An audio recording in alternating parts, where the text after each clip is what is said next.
राम राम जी। मुझे आप लोगों से बहुत ज़रूरी बात करनी है क्योंकि मैं 2 दिन से बहुत ज़्यादा परेशान हूँ क्योंकि कंटिन्यू मेरे पास डीएम आ रहे हैं कि ये जो लखनऊ वाला इंसिडेंट हुआ, इसमें मैंने कुछ बोला क्यों नहीं, एक्शन क्यों नहीं लिया, थप्पड़ क्यों नहीं मारा। और कुछ लोग मुझे ही गलत समझ रहे हैं, कुछ मीम्स पे लिख रहे हैं कि ये तो हंस रही थी, मज़े ले रही थी। कि पब्लिक में कोई मुझे ऐसे टच करके जाएगा उसमें मुझे खुशी होगी, मुझे मज़े आएंगे।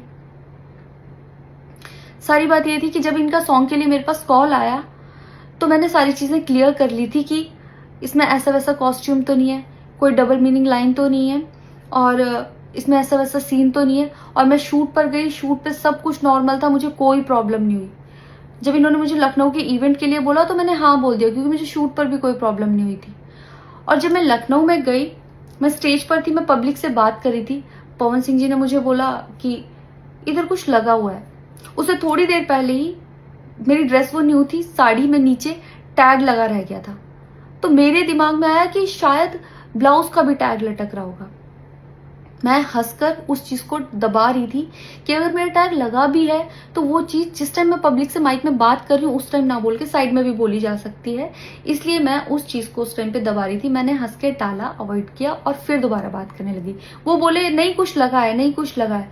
तो मैंने कहा नहीं लगा। वो बोले लगा हुआ है। तो मुझे लगा कि शायद ये तो मेरे को लग रहा था कि कुछ लगा है इसलिए ये बोल रहे हैं। और पर फिर भी मैंने हंस के वहां पे टाला, पब्लिक से अपनी बात कंप्लीट की। कंप्लीट करने के बाद जब मैं अपने टीम मेंबर से मैंने पूछा साइड में जाके कि कुछ लगा है, क्या लगा है, उन्होंने बोला कुछ भी नहीं लगा था।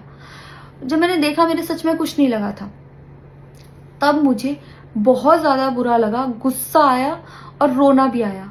लेकिन मुझे ये नहीं समझ आया कि मैं अब क्या करूं यहाँ पर, क्योंकि जहां मैं गई थी लखनऊ में, पवन सिंह जी खुद भी वहीं के रहने वाले हैं, उसी जगह पर इवेंट था। जितना वो क्राउड था वो सारा उनका फैन बेस था। उनको भगवान बोल रहे थे और भक्त बोल बोल के उनके पैरों में गिर रहे थे। वो उनका फैन बेस था, क्राउड था।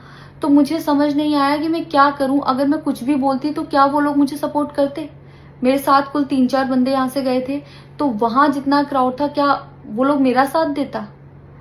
मैंने सोचा मैं बैक स्टेज जाके बात करूंगी। इतनी देर में थोड़ी देर